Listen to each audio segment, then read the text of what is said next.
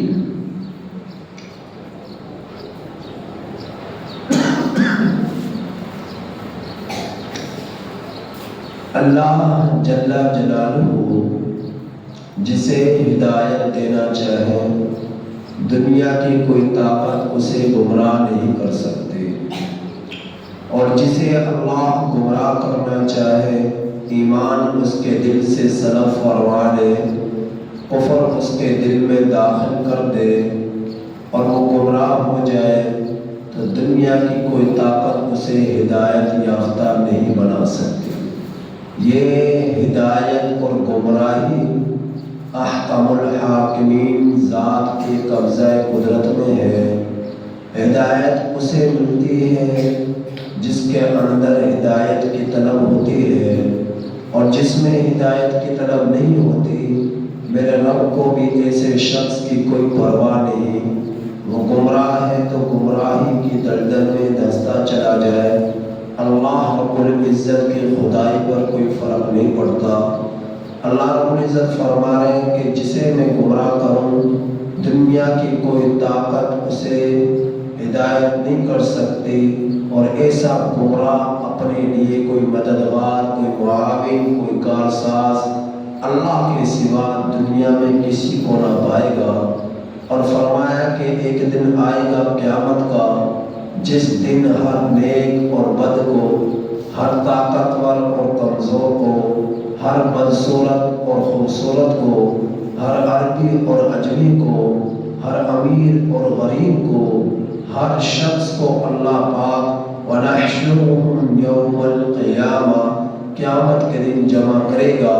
لیکن ان جمع ہونے والوں میں کچھ لوگ ایسے ہوں گے جو اپنے چہروں کے بل چل کر آئیں گے، اور وہ اندھے ہوں گے، بہرے ہوں گے، گونگے ہوں گے، پاؤں ان کے آسمان اوپر کی طرف، سر ان کا زمین پر۔ جس رب نے اسے قدموں پر چلایا وہ رب اسے سر کے بل بھی چلانے پر قادر ہے، تو بدبختوں کو، بے حیاؤں کو، کافروں مشرکوں کو اللہ پاک ایسا ذلیل کرے گا، رسوا کرے گا کہ وہ اپنے چہرے کے بل میدان حشر میں چل کر آئیں گے، قدم ان کے اوپر ہوں گے، چہرہ ان کا زمین پر ہوگا۔ پھر یہیں پر نہیں، اللہ ان کو چہرے کے بل بھی چلائے گا، چہرے کے بل چلیں گے بھی۔ اگلی سزا یہ بھی ہوگی کہ یہ بہرے بھی ہوں گے، گونگے بھی ہوں گے، اندھے بھی ہوں گے۔ جس طرح رب کے احکامات کو سننے سے، دیکھنے سے، بولنے سے دنیا کا اندر اندھے بہرے گونگے بنے رہے، اسی طرح اللہ پاک انہیں کل قیامت کے دن اس حال میں اٹھائے گا کہ لوگ چہرے کے بل چل کر آئیں گے، اندھے ہوں گے، بہرے ہوں گے، گونگے ہوں گے، اور ایسے بدبختوں کا ٹھکانہ مأواہم جہنم ہوگا۔ کلما خبت زدناہم سعیرا، اور جب بھی جہنم کی آگ بجھانے کی کوشش کریں گے وہ بجھے گی نہیں، بلکہ اللہ اس کے شعلوں میں اضافہ کر دے گا اور وہ بڑھتے چلے جائیں گے۔ ذالک جزاؤہم، یہ ان لوگوں کا بدلہ ہے۔ کیوں یہ بدلہ دیا جا رہا، کیوں یہ سزا دی جا رہی، کیوں ان لوگوں کو چہرے کے بل چلایا جا رہا، کیوں ان کو بہرا اور اندھا اور گنگا بنا کر میدان حشر میں اکٹھا کیا جا رہا؟ اس وجہ سے میرے رب نے وہ وجہ بتلائی کہ بِأَنَّهُمْ كَفَرُوا بِآيَاتِنَا، دنیا کا اندر میرے کلام کو جھٹلاتے رہے، میری آیتوں کو جھٹلاتے رہے، میرے نبیوں کے ہاتھوں پر صادق ہونے والے معجزات کا انکار کرتے رہے، قرآن کا انہوں نے انکار کیا، آخری نبی محمد مصطفیٰ صلی اللہ علیہ وسلم کا انہوں نے انکار کیا، رسالت کا انکار کیا، حدیث کا انکار کیا، قرآن کا انکار کیا۔ تو اللہ رب العزت ان کافروں کو جنہوں نے اللہ کے احکامات کی خلاف ورزی کی، نہ خلاف ورزی کی بلکہ ان کو جھٹلا دیا، اس وجہ سے اللہ ان کو یہ سزا دیں گے۔ اور یہ لوگ کہتے ہیں کہ اَإِذَا كُنَّا عِظَامًا، جب ہم ہڈی ہو جائیں گے، وَرُفَاتًا، اور چورا ہو جائیں گے، مرنے کے بعد ہڈی ہو گے، چورا ہو گے، اور یہ پھر اس کے بعد أَإِنَّا لَمَبْعُوثُونَ خَلْقًا جَدِيدًا، کون ہمیں دوبارہ نئی مخلوق بنا کر اٹھائے گا، زندہ کرے گا؟ کون اس بات پر قادر ہے؟ اللہ نے اس کا جواب دیا، جس رب نے تمہیں ایک پانی کے ناپاک قطرے نطفے سے پیدا کیا وہ اس بات پر بھی قادر ہے کہ تمہیں نئی مخلوق بنا کر پیدا کرے۔ پھر تم تو ہوئی بہت چھوٹے اور معمولی سے، تمہاری تو حیثیت کوئی نہیں، تم ذرا اس طرف تو دیکھو، یہ کتنا بڑا آسمان ہے، کتنی بڑی زمین ہے، کتنا بڑا سورج ہے، کتنا بڑا چاند ہے، چاند ستارے ہیں، سیارے ہیں۔ اللہ رب العزت نے ان سب کو پیدا کیا۔ اولم یروا، کیا دیکھتے نہیں ہو، ان اللہ الذی، بے شک اللہ پاک نے پیدا کیا، خلق السماوات، آسمانوں کو، والارض، اور زمین کو۔ جو رب اتنے بڑے آسمان کو پیدا کرنے پر قادر ہے، ایک آسمان نہیں 7 آسمانوں کو پیدا کرنے پر قادر ہے، ایک زمین نہیں 7 زمینوں کو پیدا کرنے پر قادر ہے، اتنے بڑے دریا سمندروں کو پیدا کرنے پر قادر ہے، سورج چاند ستارے سیاروں کو پیدا کرنے پر قادر ہے۔ وہ رب اس بات پر بھی قادر ہے کہ قادر علی ان یخلق مثلہم، کہ ان جیسی مخلوق پیدا کرے، وجعل لهم اجلا لا ریب فیہ، اور بنائی ہے اللہ پاک نے ہر پیدا کی ہوئی چیز کے لیے ایک میعاد۔ جو انسان بھی پیدا ہوا ہے اس کے زندگی دنیا میں آنے کا وقت مقرر، جانے کا وقت مقرر، اس کا رزق مقرر، اس کی موت مقرر، اس جگہ مقرر کہ جس جگہ پر اس نے موت میں آنا ہے۔ حدیث پاک میں آتا ہے، میرے نبی نے فرمایا جب نطفہ ماں کے رحم پر پڑتا ہے تو اللہ کو ایک فرشتوں کو مقرر فرماتے ہیں کہ اس پر پہلا دے. جب وہ ناپاک قطرہ خون کا لوتھڑا بنتا ہے اس تو وہ تب بھی وہاں موجود، جب گوشت کا ٹکڑا بنتا ہے تب بھی وہ وہاں موجود، اور جس وقت وہ ایک انسانی وجود بنتا ہے تو بننے سے پہلے فرشتہ رب سے پوچھتا ہے کہ اللہ بتلائیے کہ اس کو لڑکا پیدا کرنا ہے یا لڑکی پیدا کرنا ہے. اللہ پاک کے حکم سے پھر وہ لڑکا یا لڑکی بنتی ہے. پھر اللہ پاک سے پوچھتا ہے کہ اللہ اس کا رزق کتنا لکھنا ہے، اس کی موت کا وقت کب لکھنا ہے، اس کا دنیا میں آنے کا دن اور وقت کب کون سا لکھنا ہے.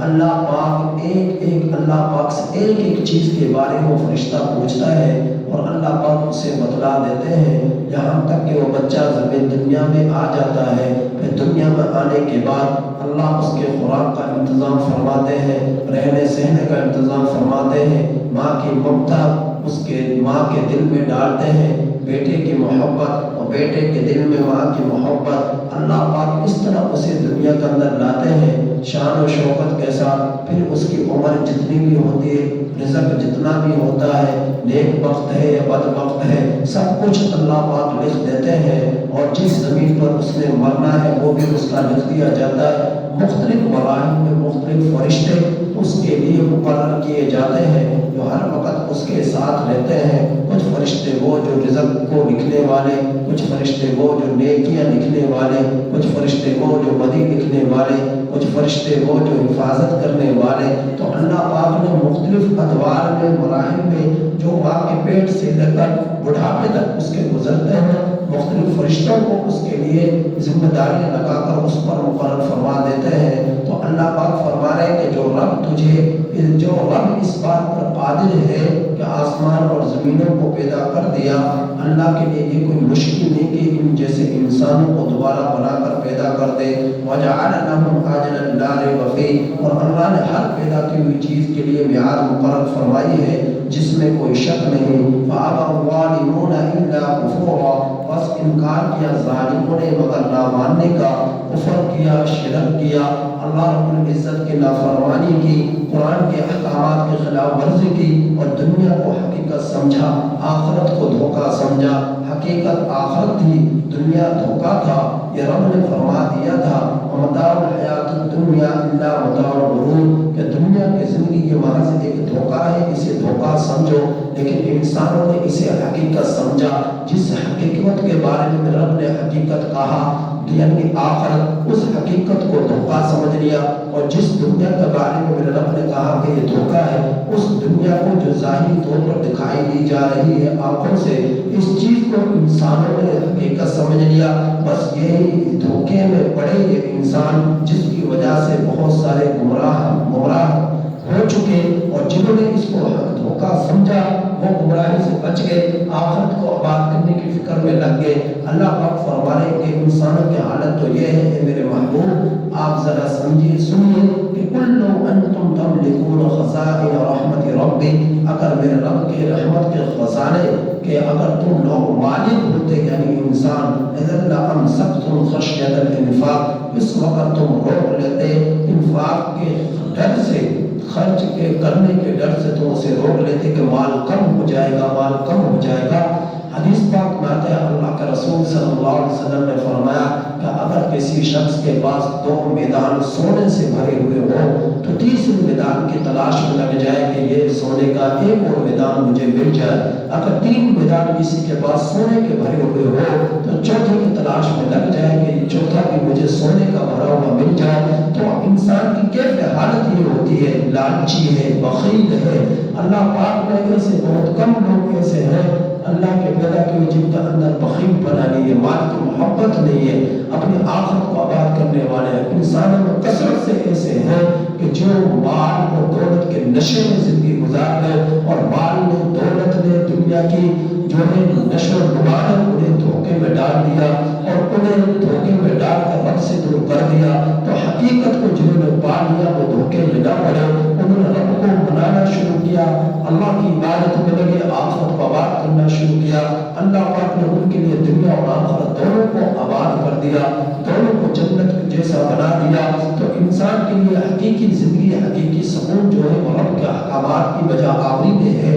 رب کے احکامات سے جو بھاگے گا وہ حقیقت میں سکون نہیں پا سکتا. جو سکون اسے جن چیزوں میں دکھائی دے رہا ہے وہ محض ایک دھوکہ ہے, اس سے سکون نہیں مل سکتا. سکون ملتا ہے رب کے احکامات کی پابندی میں آنے سے, نبی کی اتباع میں آنے سے, آخرت کی فکر میں آنے سے انسان کی زندگی میں سکون آیا کرتا ہے. مال اور دولت اور خزانے یہ انسان کو سکون نہیں پہنچا سکتے. اگر کسی نے یہ سمجھا ہے کہ مال کی کثرت مجھے سکون پہنچائے گی, دولتوں کی کثرت خزانے مجھے سکون پہنچائیں گے, تو حقیقت میں یہ دھوکے میں پڑ رہا ہے اور دھوکہ ہے. اس دھوکے میں اس نے اپنی زندگی کو بھی برباد تو کر لے گا. اور زندگی اللہ کی ایسی عظیم نعمت ہے کہ ایک مرتبہ ملی ہے. جو زندگی کے نماز آگے کی طرف بڑھ رہے اور پیچھے کی طرف جا رہے, تو یہ زندگی انسان کو ہر لمحہ اس کی زندگی کا, اس کے سانس کا, اس کو موت کے قریب کر رہا ہے. کبھی بھی کسی بوڑھے کو جوانی نہیں آئی, کسی جوان کو وہ بچپنا نہیں آیا.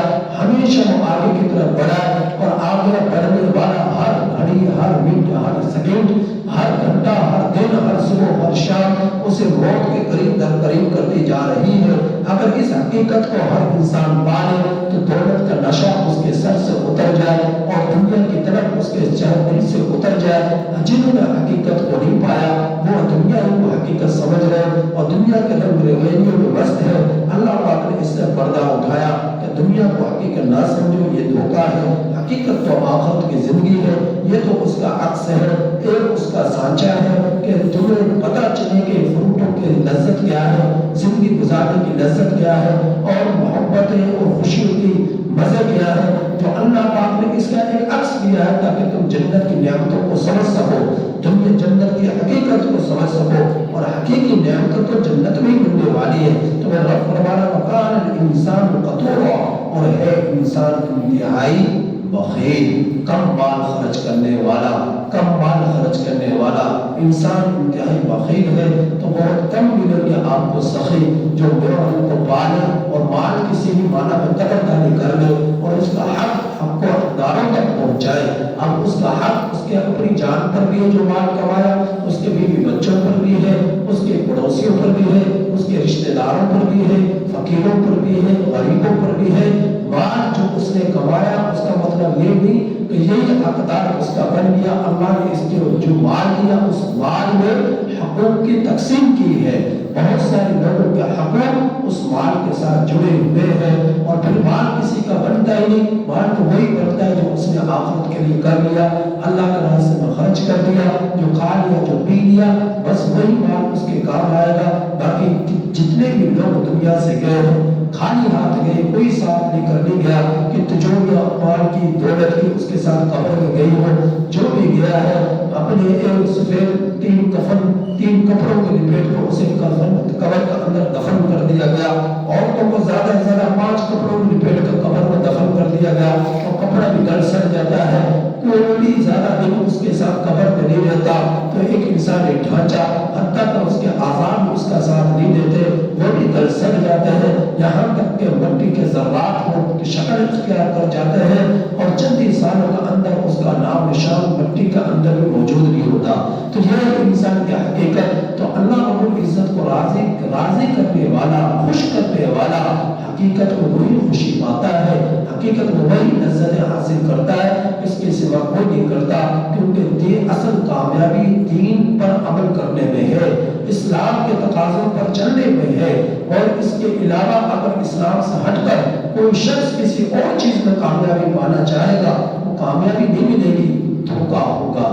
جس طرح کہ آپ کسی صحرا کی طرف سفر کر رہے ہو, ایک طویل سفر ہے, صحرا ہے, اس میں دیکھ رہے پیاس کی شدت ہے کہ دور سے ریت کے ذرات چمکتے ہوئے نظر آتے ہیں. یا سڑک پر آپ جائیں, سڑک پر بھی ایسا ہوتا ہے کہ دور سے آپ دیکھیں کہ سڑک کو یوں لگے گا کہ جس طرح کے سڑک پر پانی موجود ہے, لیکن جیسے ہی آپ قریب آتے تو پانی کا نام نشان نہیں ہوتا.